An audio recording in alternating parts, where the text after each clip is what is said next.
Pontificating podcast. Hi, and welcome back to our second episode of Pontificating podcasts. Thank you for coming back to join us, and let's get right into it. So let's start off with our out of pocket moments of the week. I'll go first. Um, a little backstory. So I ran into an ex-boyfriend of mine, and like early last year, and we had just been like cool hanging out, but on a very platonic level, to my knowledge, right? Um, just hanging out. We go eat. He does live far. Actually, Salone told me he liked me. I didn't believe it because I didn't. Anyway, so we have been like really, in my mind, growing a friendship, right? So then around Christmas, he just kind of went missing. Like I text him last, there was no answer, and I was like, okay, well, whatever. So I happened to go on WhatsApp, and I see him. He posted a picture with a girl. So I was like, wait, are we not friends anymore because he's dating someone? So I told Salome this again, and she's like, yeah. I was really shocked. Like I was genuinely shocked because in my mind we were like friends, right? Like this is the homie right now. So whatever. So I was Salome talked me through it because I was just so annoyed by the situation. Fast forward to like a week or two ago, he texts me. He texts me and he says, "Hey, are you still alive?" This is what's crazy to me. When he opened the thread to text me, he saw the last text was mine. Meaning, I, sir, am the alive one. And perhaps you're the dead one. So, how dare you?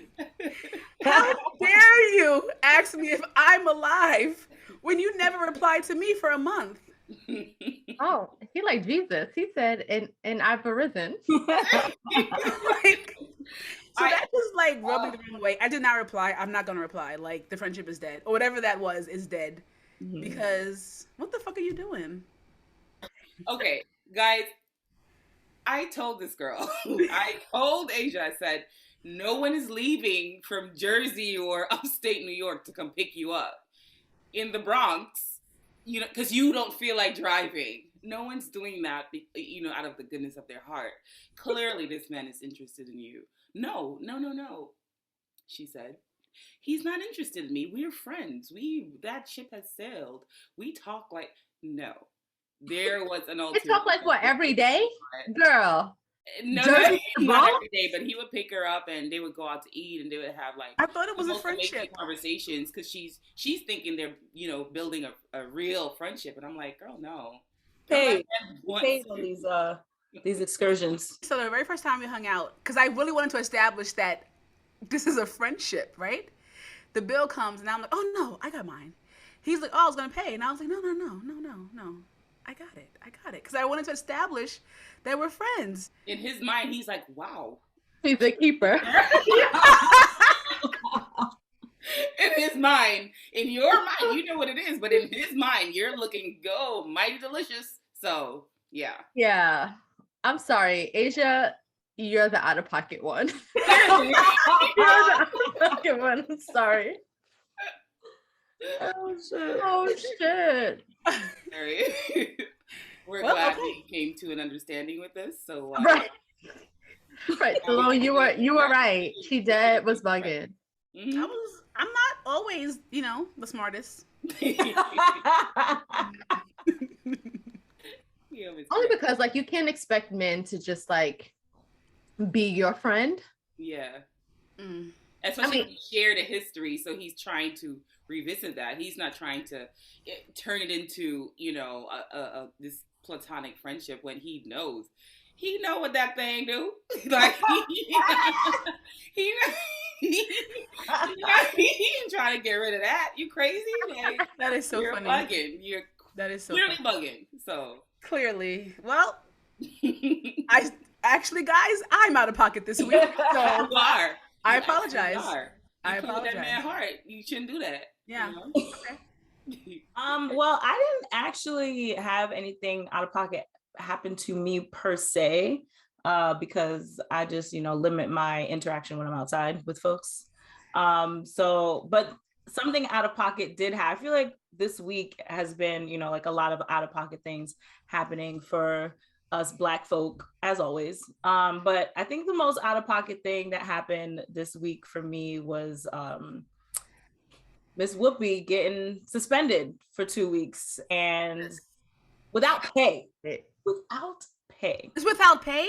Yes, it is. What? This is so anti-Black. Yes, it is. A week, I think it's like she's losing like almost $200,000. Almost $200,000. Oh you know how her weird looking shoes cost? I have been actually saying this, and every time I see something out of pocket happen to a Black person, I'm like, not during Black History Month. That's what I said. This happened to Whoopi, and it is always a slippery slope, right? Whoopi, in my opinion, Whoopi should have known better than to say something. However, he did the right thing as far as her follow-up, as far as she apologized. She went on her, apology tour and all these things like that. And it should have stopped there. The buck should have stopped right there because she claimed ownership. She did all that she was supposed to do in that manner. And then they had to go overboard and make an example out of her for whatever reason, when it's like obviously 2 wrongs or a million wrongs compared to 1 wrong doesn't make a right. But Miss Meghan McCain up there be talking shit every week and has not apologized, has not had to go on an apology tour, has not lost money, like none of these things. But Miss Whoopi Goldberg, it is Whoopi. You gonna make it Whoopi? I hope she quits. I hope she does too. Yeah, I hope she quits. I don't think she did anything wrong. I'm sorry, because I spoke about this at work. Babes, listen. It's as if me, a Black American, and an African, on the outside, we look the same. Mm-hmm. That's as far as that's white on white crime, and Whoopi was right. Like, you can go into the technicalities of all of that now. I can look up what some Jewish people look like back then. I'm pretty sure they look a lot like babes. Yes, in that sense. Let's not. But the premise of Hitler, why he started the Holocaust and the Nazi regime and all of that, was to purify the Aryan race. Right. Jewish people were not a part of that in his eyes. Right. That's why it was about race. Yes, but she wasn't 100% wrong. Like, it's still like ethics. It's still, like it was still an ethnic cleansing in that sense. However, in his brain, it was also about purifying the white race, the Aryan. Here's the crazy part about this whole thing. Like, we all know race is not real. Right. A white man made the word race up. He's like, you know what? Yeah, I'm gonna go with this. I'm gonna just do it. Let's make this a construct, right? And then another white man adapted it, used it against other white people, because it was really, it was really about like phenotypes, I guess, but like they were just other white people. Right. Like, I get it. And I've always learned it to be an ethnic cleansing. Yes. That's how they both always taught it in school, is ethnic cleansing, right? Mm-hmm. So it's like Hitler misconstrued an already fucked up concept. That really is white on white crime. Yeah. And then because white people, they race and whatever the subtitles and all that shit like that under race, they pick and choose what applies. They be making it up. Like, a ginger is not a group of people. Like, right. Yeah, and this is what I'm saying. So it's like, it is definitely a topic for conversation. However, just like how you said, Asia, like what we were taught about the Holocaust, what she said was not wrong, but it was it's a teachable moment for everybody. And I feel like that's what she did. She did that. She did that in that sense. And that is why her suspension isn't given what they thought it was going to give. People are tight. People are not like, people within the Jewish community. They said, like, listen, this was a teachable moment. It 100% was not anti-Semitism. It was not that. That's the part that pisses me off. It's like, exactly, okay. A broken clock is right twice a day, right? So it's like, okay, she was right, but she was wrong. And you could have, like, instead of, like, you could have used your platform to actually educate people on something that is, like, not taught all the way. Like, to suspend her during Black History Month with all of the political things that are happening, it just feels too targeted. And I'm like, no. And y'all let that white girl say outrageous racist shit throughout her time on that show. All the time. And it's not just about us. She says shit about everybody except for white people. She says shit about everybody except for what she stay out of pocket. And it's only because of her last name why they allow her. But that she hasn't accomplished anything. I was like, Whoopi. That's what I'm wondering. Like, it is Whoopi. Like, but also I'm like, Whoopi, if you'll never see this, but like, babe, take the time, relax. You got money. She's on all these shows. Like, she don't need the fucking money. I hope she don't need the money. I hope she don't need the money. She does not need the money. You don't know how people. Whoopi is in the new freaking Star Trek shit that's on Apple TV. It's Whoopi. Like, okay, she's gonna be all right, baby. Fine, and that's why I really hope that she fucking quits. But I would understand it if she doesn't. But I would. It would do me right. I would feel, reparations of some sort. Right. Yeah. And exactly. Some Black person give her a TV show because she's gonna always be okay. Please. But yes, that was my out-of-pocket moment for me for the week. Speaking of celebrities, my out-of-pocket moment also happened to me indirectly. I'm scrolling the tickety-tockety and I come across Miss Thandiwe Newton crying in a clip, and I was so confused. She's talking about her being the chosen one, her dark-skinned Black mama, and then she breaks down into a sob. And I was confused. I said, well, what the fuck is going on here? What is happening? Right. So against my better judgment, I said, you know what? I don't want to take things out of context. Let me watch the full clip. That's when I did myself a disservice. Because now I feel offended. Yes. Babes is talking about she thought that she was a darker skinned woman all her life growing up in London.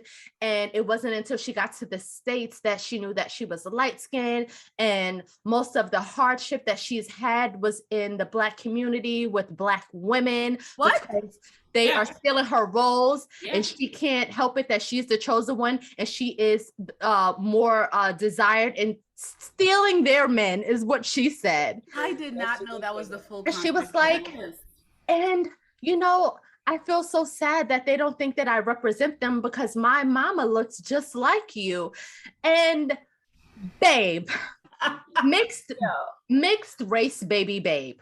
You are a goddamn lie. So you didn't know before you got to America. So in London, there was no Noma Dumaswini. There was no Marion Jean-Baptiste. There were London with all of these Black African, the Kenyans, the Somalis, the Nigerians, the Ghanaians. Do they not exist in Westminster? No. Did y'all not have a history of racism? Are you guys not throwing statues into the river over there during the race war? I'm sorry. Was it just your olive skin complexion? Like what did her dark skinned mama, as she put it? Me and her dark skinned mama said, "What the fuck together?" Because it said, "How we get in it?" She said, "Listen, last year she adopted her full African given name, so she thought this enabled her, and it empowered her during Black History Month to do this and to go on a rant and say that we demonize her because that's essentially what she said. We are the criminals here. We attack her. We bully her. Us darker skinned women. This is what we do to her. Okay. And I had to go back and see her like little life, not her career trajectory. I'm like, okay, she became popular during Beloved. Yes. You know, and I read a little bit of Beloved because I was like, I don't understand why Black Americans would be upset that she played Beloved, because there's no real like character description. Tony writes like she's dark skin, like it's like this ephemeral type of thing or whatever. So I'm like, there was no beef there. Now, where the Black American actors were pissed off is that was during the writer's strike, babe. That was during the writer's strike. And there was not a lot of work. So yes, tensions are high. And then you want to come traipsing all through Hollywood talking about I'm dark skinned. And it's like your whole that was what killed me when I watched it. Your whole life you thought you was dark. Your whole the entirety of your life. I hate that. Now. Or up until you came to America. That's a lie. She's a goddamn lie. That's what I'm saying. She is a lie. Come on now. She's just trying to be relevant right now. I don't know why they. She had a tweet that went viral about Sean Penn and the fucked up shit that he said. I think he's Sean Penn, one of them whites. I think it was Sean Penn. My confusion really is that I didn't know anyone cared about Thandie Newton. I'm sorry, Thandie exactly Newton. my point. Her name is Thandiwe. Thandiwe. I said she adopted her Black name. Her goddamn name. I legit didn't know anyone cared about her. Like in a way that she was like stealing roles, stealing men. No, we don't. When I see her in a movie, not a single thought comes into my mind. Like not a single thought of anything. I'm like, oh, there's Thandiwe, and I move on. Like I don't have any opinion on her. Right. That's negative about her skin. I don't care. Not even her. She's a good actress. Like, I'm like, yeah. So the fact that she's out here, good actress. Yeah. You're not trash. It's not like you out here like what was what's Robin Thicke's ex-wife name? Yes, Baby Whisperer. You mean Paula Patton? Yes. Paula. It's not like you out here giving Paula Patton vibes. You know what I'm saying? You're actually a good actress. Yeah. And, just nobody was asking about you. Nobody cares. Nobody wanted your Westworld role. Like you are perfect for that. That's all you, boo. Like it's crazy. Nobody cares. And then you say all of these things. We're mad at you stealing our man. Aren't you married to a white man? Mm-hmm. Talk about it. Right. That's like I was just discussing Carlton.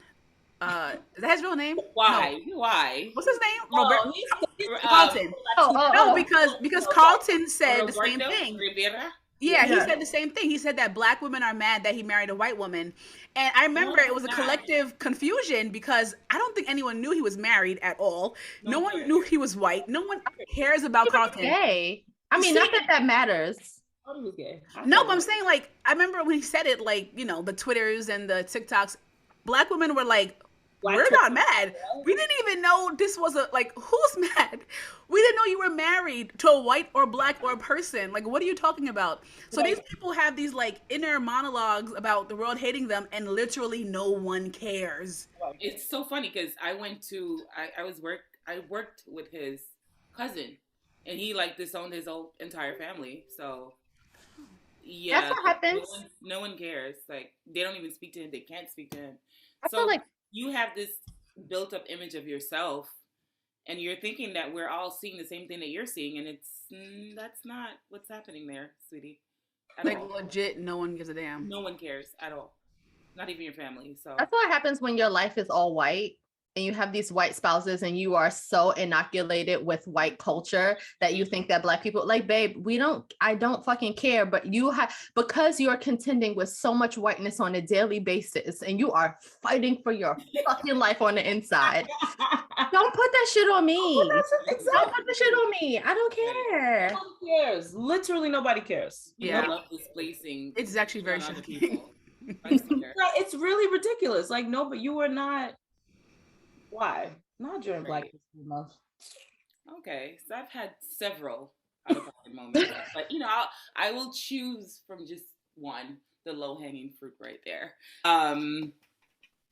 So I was getting my hair braided yesterday, and my hairstylist is an African woman, Nigerian, and the worker in the salon is Jamaican. So she started to talk to other clients that were in there, and it was they're talking about like having children. So she turns and says now, she's like, man, maybe I should do my accent. Sir, I don't know how people not have baby. I don't know how them not have babies. Women who not have baby, them curse. They curse. Not a man fault. At a woman, she curse. She rotten. She barren. I've said it, right? And I was like, wow. How did she really feel about it? Because I'm that's crazy. Nah, son. We are cursed. Me, who's having a very hard time, has fibroids, this and the third. It's a very sensitive topic to my heart. And I had to sit there and stew in silence because I'm like, if I say something, then I probably might blow up. You know what I mean? Like, how do you say as a woman that women who cannot have children are just blatantly cursed? They're cursed. Their insides are rotten and they're barren. How do you say that? Is that what you really feel? Like, how do I... How do I change your mind on this? I cannot. So that's why I decided to stay quiet. Because like I said, I'm struggling with a lot of stuff. And here she goes. Her notion of why women can't have children is because they're cursed. That's just sorry. I think what's so insane because she's not alone in this way of thinking. That's actually the worst part about it. Like you saying that, because you even told me other stuff that's been said to you and stuff that we've all heard as women. So it's not like you heard this comment from someone. And it was just like, what a new way of thinking. How bizarre. That was the first time I heard that. I've heard I'm lazy. But we've heard my own family member. I'm lazy. Yeah. You're lazy? Yeah. How old are you? Oh, you're 30? Okay. You don't have a child because you're lazy. Yeah. You're lazy. So there's nothing else that can contribute to a woman's fertility or whatever. Oh, man. Is your godfather West Indian? He's Chinese.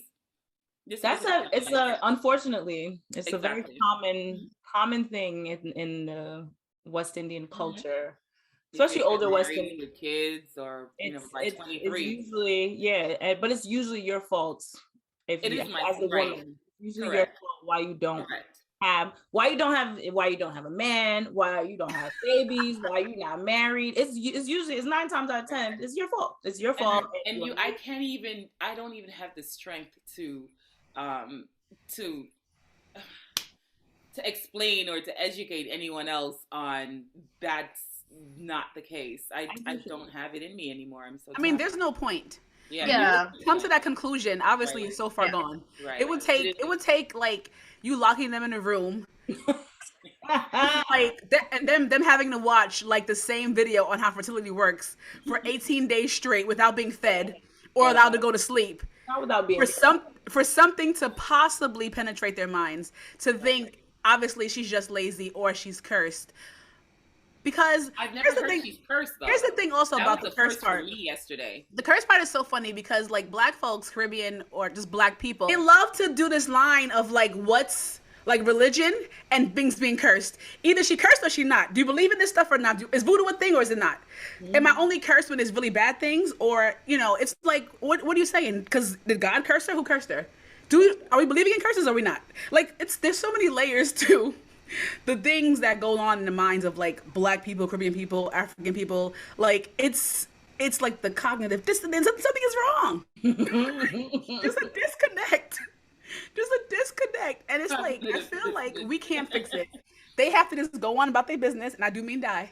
And then we have to just make sure going forward, everyone's normal.